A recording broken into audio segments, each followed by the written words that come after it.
স্ত্রীর বিরহে এত কাতর হয়ে পড়েছিস কেন? আজ 4 বছর আমি নসিমনকে দেখি না। বুকের মধ্যে বড় কষ্ট বাবা। তাহলে যা, স্ত্রীর সঙ্গে দেখা করে আয়।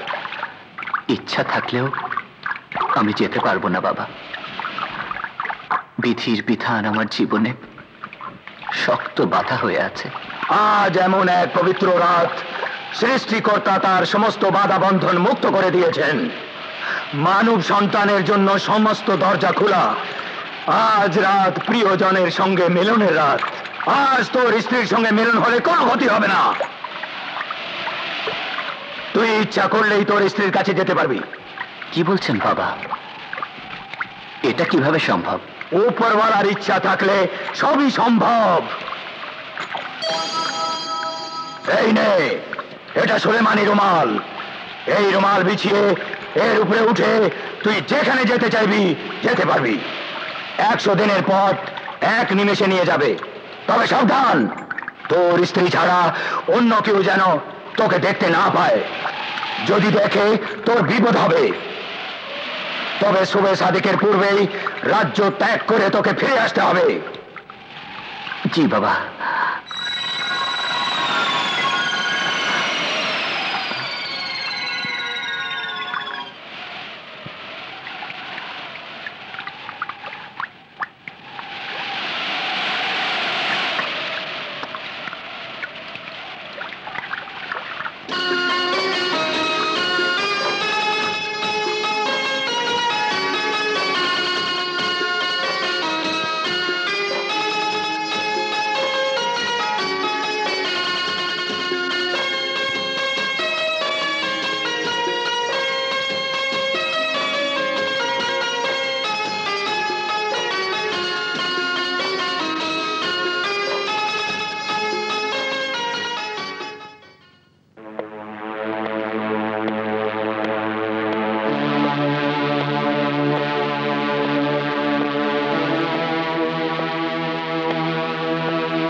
নসিমন, দরজা খোলো। কে তুমি?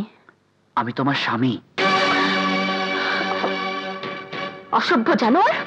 আমার স্বামী বলে পরিচয় দিতে তোমার বুক কাঁপছে না? চলে যাও বলছি। দরজা খুলে দেখো, সত্যি আমি তোমার স্বামী।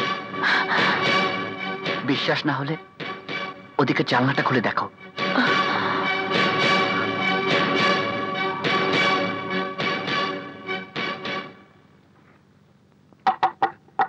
নসিমন, জানলা খোলো, দেখো তোমার দেওয়া চিহ্ন আমার আঙ্গুলে আছে। দেখো।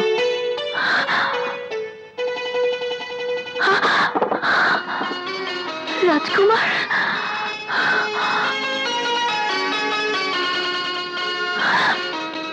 রাজকুমার,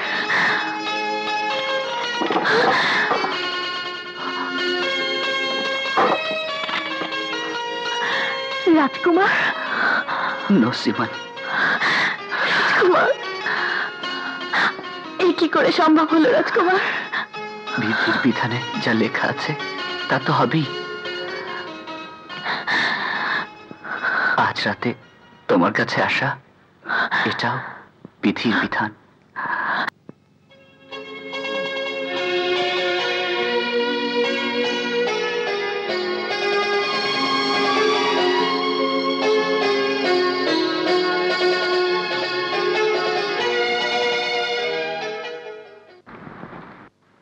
হ্যাঁ,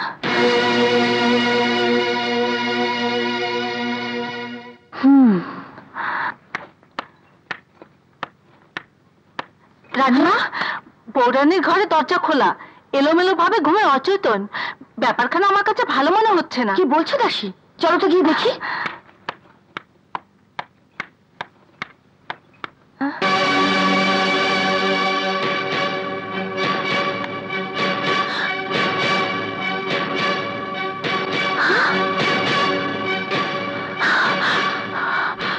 বৌরানী,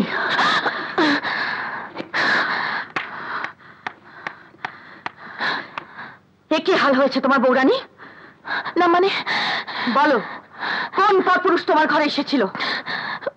পরপুরুষ? আমার ঘরে পরপুরুষ আসবে কেন? আসেনি?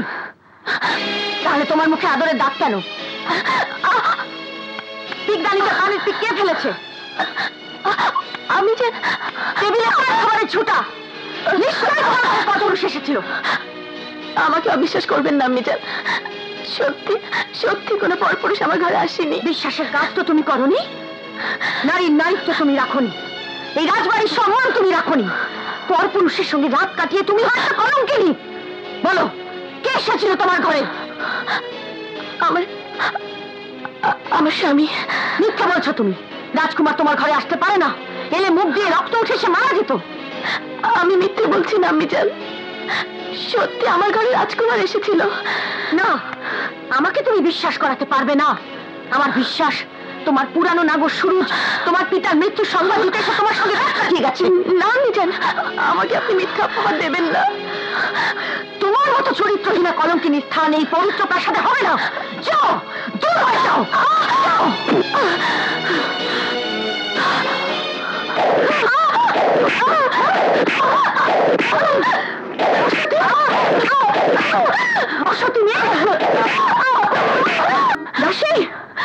আদেশ করুন রানীমা, ওকে এই মুহূর্তে কারাগারে বন্দী করো।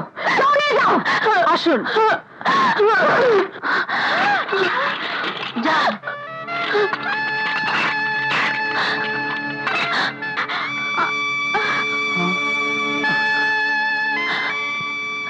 রাজকুমার, এক রাতের অতিথি হয়ে এই কোন বিপদে আমায় ফেলে গেল।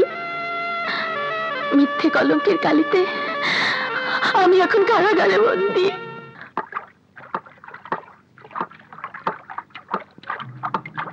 রাজকুমার, কি হলো রাজকুমার? ও ইস রাজকুমার, আপনার কপাল ফেটে গেছে, দাওয়াই লাগিয়ে দেই। দাওয়াই লাগিয়ে কি হবে গৌর কাকা?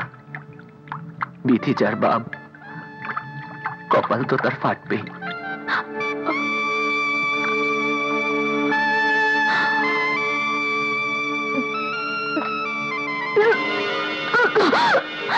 বৌরানী, বৌরানী, আপনার মাথা ঘোরা? হ্যাঁ দাসী। কি বললে? হ্যাঁ রানীমা, আমার তো মনে হয় সর্বনাশ ঘটে গেছে। বৌরানী নিশ্চয়ই অন্তঃসত্ত্বা।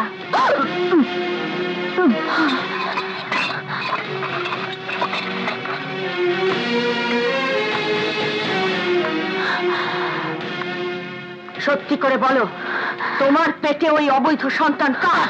অবৈধ বলবেন না রানীমা, অপরালা নারাজ হবে। আমার পেটে এই রাজবংশেরই রক্ত।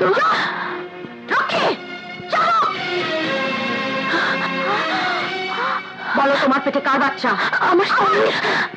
এতদিন আমি তোমাকে নিজের কন্যার মতো প্রাসাদে রেখেছি, বিশ্বাস ছিল আমার সন্তানের আমানতের খেয়ানত হবে না। তুমি সে বিশ্বাস ভঙ্গ করেছো। তোমার পেটে কার বাচ্চা? আমার স্বামী।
সাপ পালিয়েছে?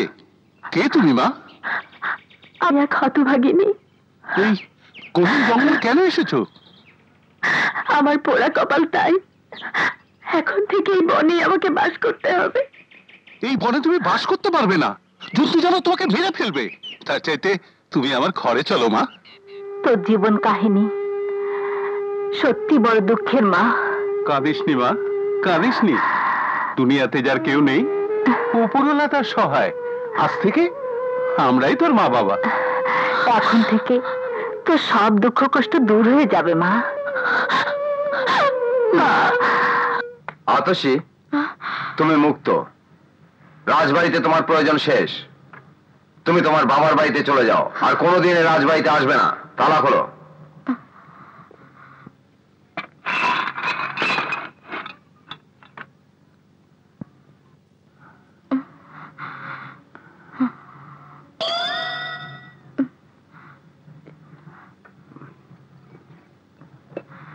আতসী, তোমাকে যা বলেছি তুমি সেই কাজটি করো চান্দু। আর শোনো, আমাকে তুমি ভুলে যেও। আতসী, তুমিও চলে গেলে? আতসী, আতসী, আপনাকে হারামজাদা, তোর কি হয়েছে? বড় কষ্ট পিতাজি, বড় কষ্ট। এই কারাগার থেকে আমাকেও মুক্তি দিন। রানীমা তোকেও মুক্ত করার আদেশ দিয়েছেন, কিন্তু আমি তোকে মুক্ত করব না। কেন পিতাজি, কেন? মুক্তি দিলে তুই আবার আতসীর কাছে চলে না যাবি। পিতাজি না, আমি আর ওই আতসীর কাছে ফিরে যাব না। ঠিক বলছিস? ঠিক বলছি, মানে সত্যি করে বলছি। না, হাতে ধরে বললে শুনতে হবে না। হ্যাঁ, আপনার মাথা আছে, প্রতিজ্ঞা করে বলছি, আমি আপনার অবাধ্য হলে আপনি নিঘাত মারা যাবেন। না না, এমন কিছু না। আপনার নাকে মুখে রক্ত দেয় আর আমি মানে মরে যাবো চিৎপাড়াং। তাহলে ঠিক আছে। আরে কে আছিস? ওকে মুক্ত করে দে।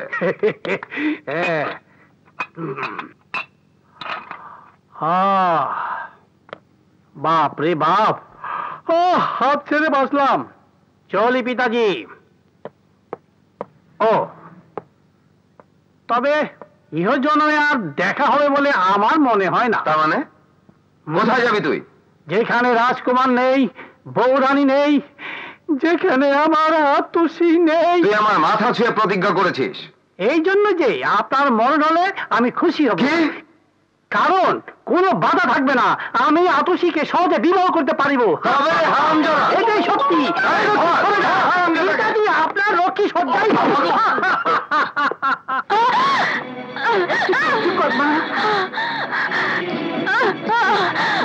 চুপ করো একটু, ওরকম করলে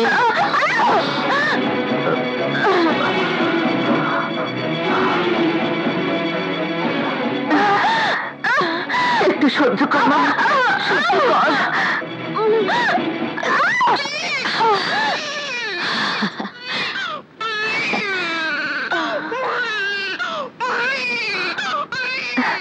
ছেলে হয়েছে। এই নাও বোন, তুমি খুশি তো? আচ্ছা তুমি আমার নাতির জন্য একটু আশীর্বাদ করো। আচ্ছা, আমি আসি গো। এসো এসো। মালিক, মালিক, তুমি বড়ই দয়ালু। এই আমার ঘরে তুমি বাতি জ্বালিয়েছো।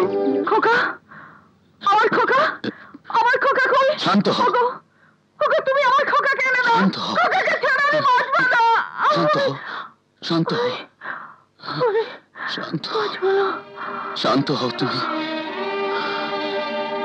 বলুন হেকিম সাহেব, এখন কি করব আমি? হুজুর, পরপর 3 বার মৃত সন্তান প্রসব করার কারণে উনি শোকে উন্মাদিনী হয়ে পড়েছেন। ওনাকে সুস্থ করতে হলে একটা বাচ্চা জোগাড় করুন।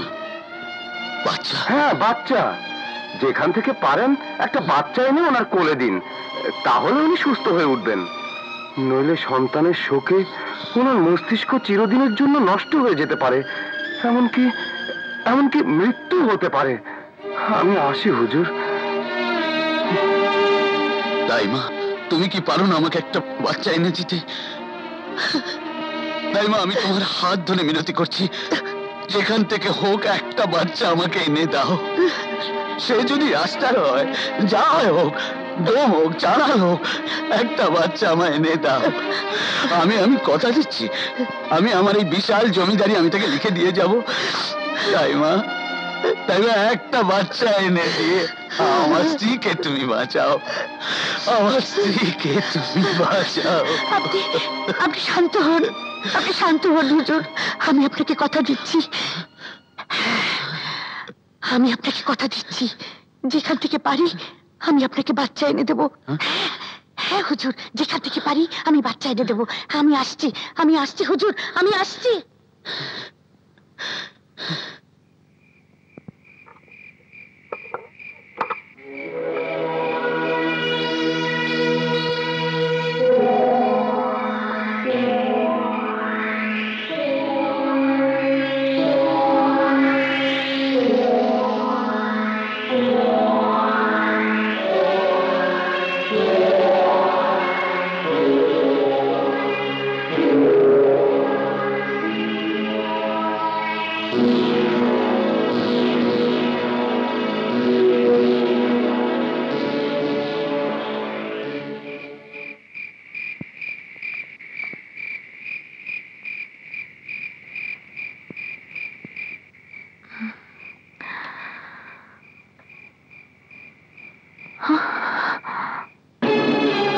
খোকা, খোকা, মা, আমার খোকা, কি বলছিস? খোকা, খোকা, বাবা, আমার খোকা নেই, আমার খোকা, আমার খোকা, খোকা, খোকা, আমার খোকা কোথায়?